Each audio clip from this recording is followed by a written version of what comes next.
Okay, today I'm gonna go over everything I want you to know before we go to the range. I'm going to do this video in 3 different sections. The very first is going to be safety. The second is going to be firearm mechanics, how to manipulate them, how to load them, how to check if they're clear. And the last one is going to be how to shoot a little bit better. So I only need you to stick around for the first part of this video. I don't care if you're a horrible shot, and I don't care if you know how the gun works and how to check if it's clear or any of that. All I need you to know is how to shoot safely. However, I will say that if you know how to shoot well and you're actually hitting targets, you will have a better time, and it is way more fun to see clay pigeons exploding rather than just you pulling the trigger and nothing happening. So every year in the United States of America, there's approximately 500-ish people that get killed from firearms by complete accident.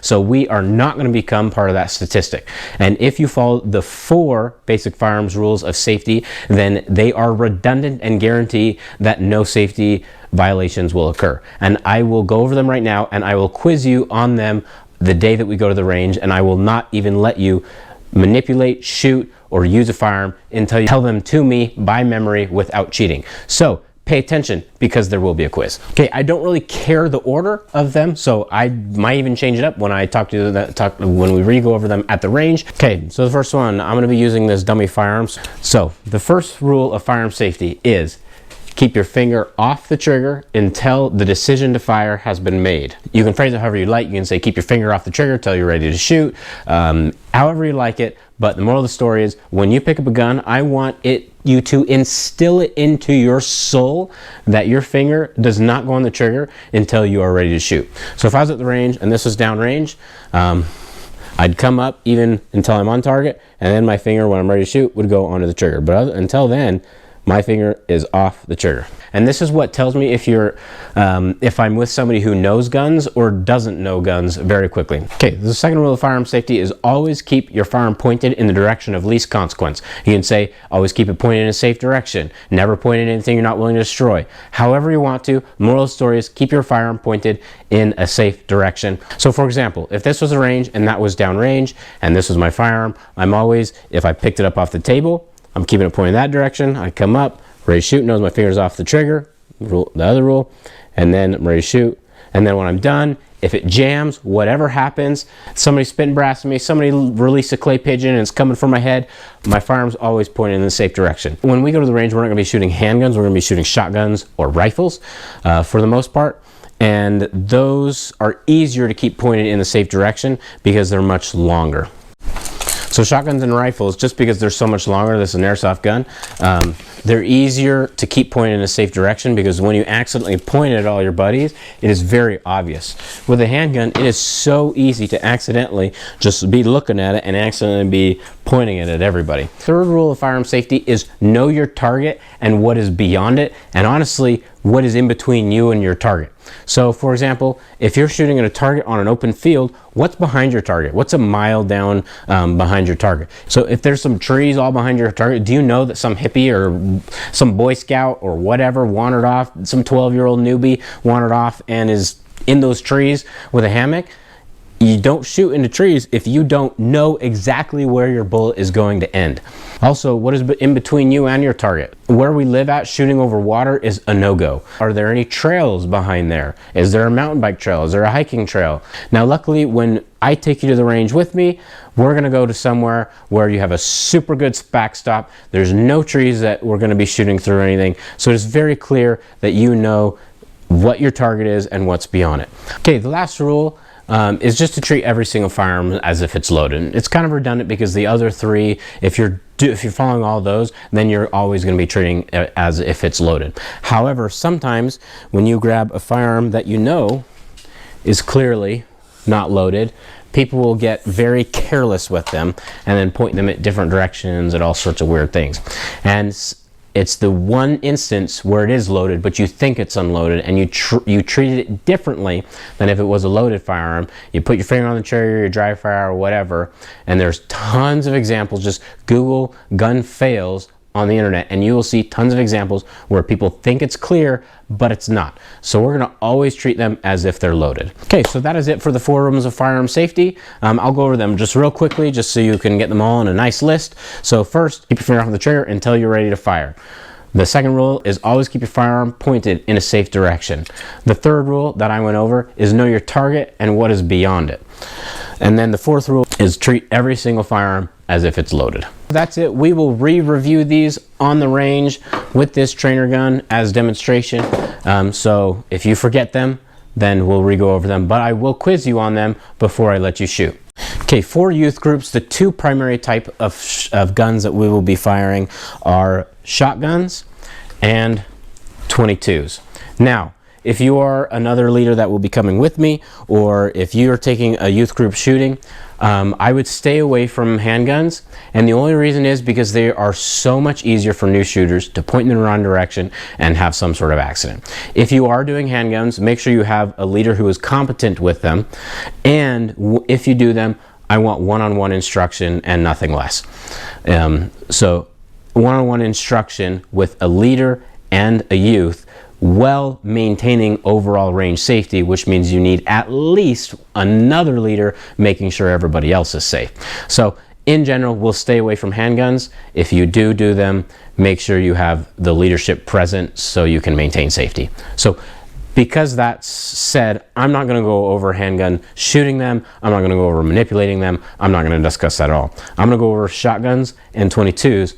And then usually if we have time at the end of the day, I do like to break out like a bolt action hunting rifle. I have a 6.5 Creedmoor. If you got a 308 or something bigger, great. Or I also like to break out an AR-15, you know, just America. It's kind of cool to shoot an AR-15. Okay, so we'll start off shooting shotguns because you can get a lot of people shooting at once, and you get a lot of people throwing clay pigeons at once, which is a lot of fun. So the two types of shotguns that I have, and there are a couple other types of shotguns. So this is a pump action shotgun. So this is going to be your very stereotypical, you know, the one that you see in all the movies. And then I have this Turkish clone that is a semi-automatic shotgun, so that means every time you pull the trigger, it fires one round. Okay, so on here, there are going to be a couple different things that you need to know about. So there is a safety right here. So if it's black on that side, that means it is safe. And if it pops out and you can see the little red, now you know it is ready to fire. Both of my shotguns are what they call 4+1. So 4 in the tube, 1 in the chamber. When we're at the range, I do not mind having 1 in the chamber and then 4 in the tube. Make sure your safety's on and you're pointed down range. Now here in my garage, I'm keeping this pointed that direction because there's a concrete wall on the other side and nothing would make it out, but I'm gonna follow the other rules and nothing scary is gonna happen. So to load this, take it, that side is the side that faces the end of the gun. That's gonna be your primer. So you're gonna put them in just like this. It is relatively easy. It can only hold 4, and you cannot overload it even if you try. So there's 3, and there's 4. And then if you take a 5th and you try, it won't go. And so you can always try. It's not going to hurt a dang thing. Okay, there is a bolt release, this little guy that's sticking up right there. And that is used, so you notice when it's in there, it won't unlock because when you shoot, there's a lot of back pressure this way and you don't want it to be unlocked and for everything to come back. So it does lock when it is loaded. So you can push this little lever here and this is going to let you peek in if you want to see if it is unloaded or not. And so you can clearly see that there is a round in the chamber right there. So this would be ready to fire. If I turn off the safety and pull the trigger, it would go bang. And I'm clearly not going to do that in my garage. So after you fire, you will pull it back and push forward and it will automatically load the next one. After you fire it, same thing. Okay, when you're out, it'll still go forward and then you won't know. So that's where this thing's really nice, where you can just kind of peek in there and see, hey, I'm out. There's nothing in there. You can always try to shoot it. It won't hurt the gun. It'll just go click instead of bang, and then you'll know you're out. Okay, so this one's the semi-automatic one, and so there's nothing to pull back here. So when it is unloaded, the bolt will lock to the back, and you can clearly see that it is unloaded, and there's nothing in there. So if you wanted to put a +1 in there in the chamber, you just drop it in there, and this one's a little bit different. So there is a bolt release right here on this side. The bolt is the part that pushes your cartridge or your shotgun shell into the barrel, and that will essentially lock it. in there when it shoots. So you can just push this little button here, this button on this side, and then that'll go in there. The safety on this one is the exact same as the other one. So black is safe and red is not safe. Okay, to load this one, the only difference is on this specific one is that this will lock and won't let you load it unless you push this same exact button. So you push that button and it will load. Push it all the way in and it'll click. If you push too far, this one will bite your finger. This is a relatively budget semi-automatic shotgun. So you just push it in there. 3. Okay, again, I got 4 in there, and so the 5th one will not go. So now we know it is loaded and ready to rock and roll. Okay, so this one, after you shoot, it will cycle on its own. So it'll come back and load the next one on its own. You don't have to pull it. It'll do this on its own. I'm just kind of showing you what would happen. And the nice thing is, on your last one, when there's not one left, the bolt will automatically lock to the rear, and so it is very easy to tell that you have no more rounds left to go. Okay, there is this little button cut off here. You won't be using that, so don't worry about that. Okay, so that's pretty much it for shotguns. There are other styles of shotguns, like a break action shotgun or a double barrel break action shotgun. I don't have one of those, but I do have a 22 like that, so the principles will be the same when I show you how the 22 works. So the shotguns that I did talk about, this is the Remington 870, one of the most popular shotguns on the market, and this is a Hatsan Escort something or other. It's a Turkish clone, actually works pretty good. This is the Ruger 1022. This is one of, if not the most popular 22 rifle in America, which by default pretty much makes the most popular 22 rifle in the world. A 22 is chambered in 22 long rifle. That's just what it's called, or 22 LR, and it is what is called a rimfire. So the shotguns are center fire, which means there's a primer right in the middle, and your firing pin will actually hit that primer.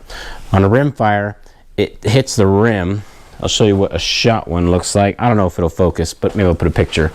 So it'll hit the rim, and the biggest difference that you need to know is rimfire is less reliable, and it is not as good to dry fire them, which means you pull the trigger even when nothing's in the chamber, because your pin, instead of just going and hitting nothing like it does on a center fire, actually smashes into the metal of where it's pinching the rim normally when you're shooting. This is what the magazine for the 1022 looks like, and I do have a long banana one that I'll bring as well.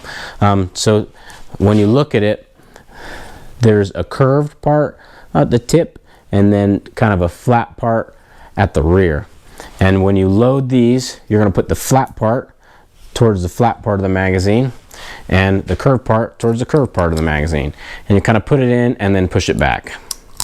This holds 10. The other ones I have hold 25. On this, it's very similar to the shotguns, where the safety is right here. Instead of behind the trigger, it's in front. But again, red is for fire, black is for safe.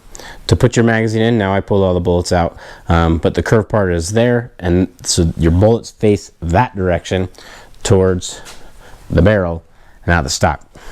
So this will just fit in, just kind of set it in there, push it in till it clicks. To get it out, you just push this little lever forward, and then there's a little groove for your finger here, and you can pull it out. It's a lot easier if it's facing the way you'd pull it out, because it just kind of falls out. Gravity helps you.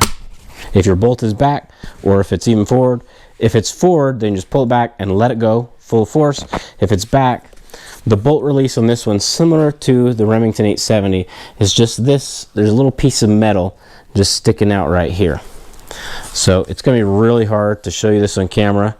So I'm going to use this finger to push on that. I'm going to pull the bolt back, push that in, and let it go. So it's a little bit trickier. If it was already forward, you just pull it back and let it go forward. Okay, once you're out, the 1022 does not lock back. Notice on an empty magazine, it doesn't lock back.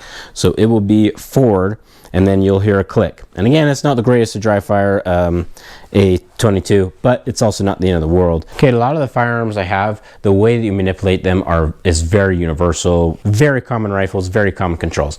This one is a break action 22, and it is significantly less common. So for this one, you will load the 22 right there, and then you'll push it up, and then this one has a manual hammer that is kind of under the scope and a little bit tricky to get to. So you'll pull it back. There is a safety on this one as well. Notice I'm always pointing it in a safe direction that way and not pointing at me. I just flip the gun like that. Same if you're at the range and you want to look at the other side. Don't turn it around. Just rotate it around the axis of the barrel. The green S is for safe. And that's pretty much it. So you pull it back, make sure your safety's on fire, pull the trigger, and it'll go bang. And then this other lever here is what will let the barrel fall down, and it is spring loaded, so it should just shoot the spent casing just out behind you. Okay, so that is it as far as the firearms manipulation and controls goes, safeties, loading, checking it's loaded, and all that stuff. Now I'm going to get into how to shoot a little bit better. So first we're going to go over the shotguns, just how we were before. And to be demonstrating this, I'm going to be pointing them up kind of at the shelf, because that is, when I'm showing you how to do it, that's the safest direction I have. It's very unlikely that you'll be shooting a shotgun that straight up.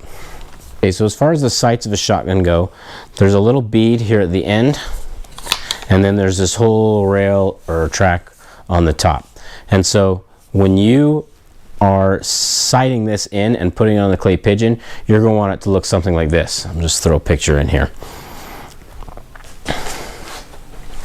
So you're essentially going to be with your eye right on the shotgun, looking right over the top, putting that bead right on the clay pigeon before you pull the trigger. So how this will work at the range is we will all get in a line, dedicate this area kind of as a firing line. You're not going to be in front of it, you're not going to be behind it. We're all going to be in the same line, and that way we're not shooting past each other, just for safety.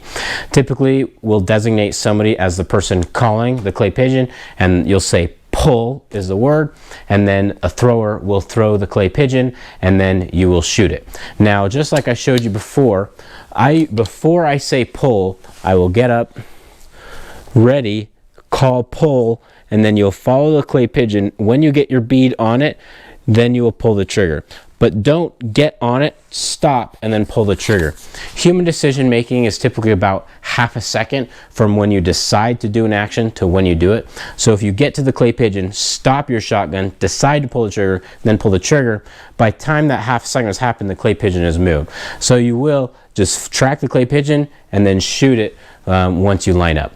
Now, we will be shooting clay pigeons so close and so slow, you do not need to lead the clay pigeon. Just get it on the clay pigeon and follow it, pull the trigger, your BBs will spread out, and you'll be able to take it out.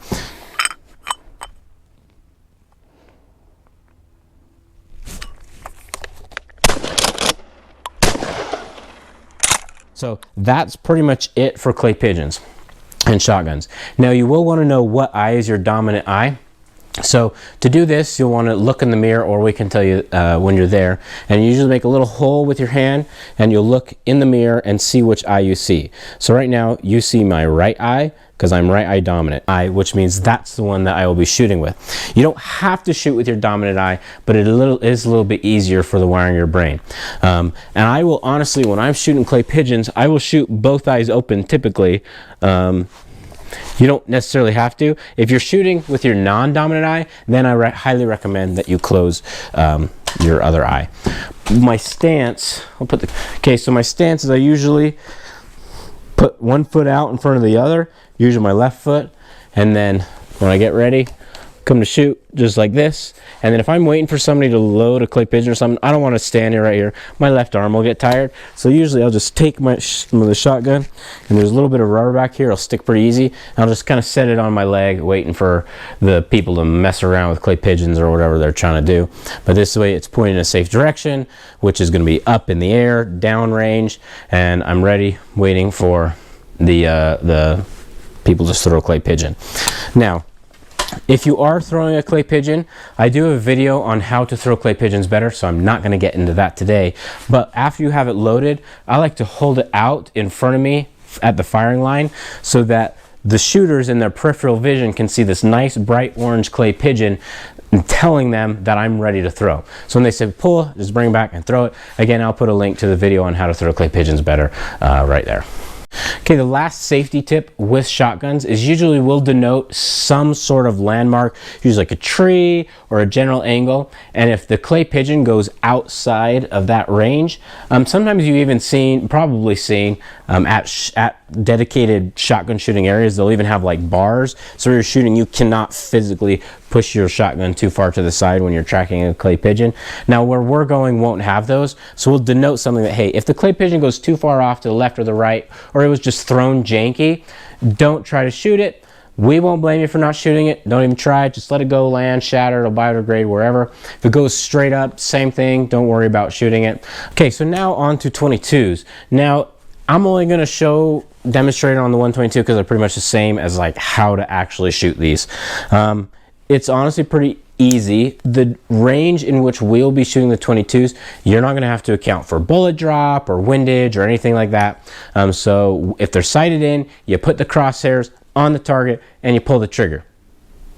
And that's pretty much it. Both of my rifles have optics on them. As far as the optics go, you'll notice there's numbers on here and then a little dot, and that is for zoom, so you can change the zoom, both of these. Okay, this is the AR-15 that I'll bring at the end. I'm not going to go into depth on this one like I did for the Shotgun 22 because we won't be doing it nearly as much, and so I will show you how to shoot this one and load this one when we're at the range if we have time to do it. This one has a bipod, so I'll set it on a table so you don't even have to worry about standing and holding it, so that it's even easier to keep pointed in a safe direction. Okay, this is the bolt action rifle that I'll bring to the range. Same kind of thing. I will demonstrate it to you at the range if we have time to shoot it. Same thing, bipod, so I'll set it on a table. So I shouldn't ever have to lift it off the table or worry about keeping it pointed in a safe direction. Also, I'll throw a suppressor on this one, so it'll be less noisy and more fun to shoot as well. Okay guys, so if you made it to the end of this video, bless your heart. Hopefully we should have a ton of fun shooting at the range. Come prepared to have a lot of fun. I will re-go over the safety rules at the range the day of, and I will quiz you on them before I let you shoot. Guys, if you have any questions, comments, concerns, insults, jokes, compliments, whatever, please put in the comment section below. I still read everything. And always guys, thanks for watching. See you on the next one.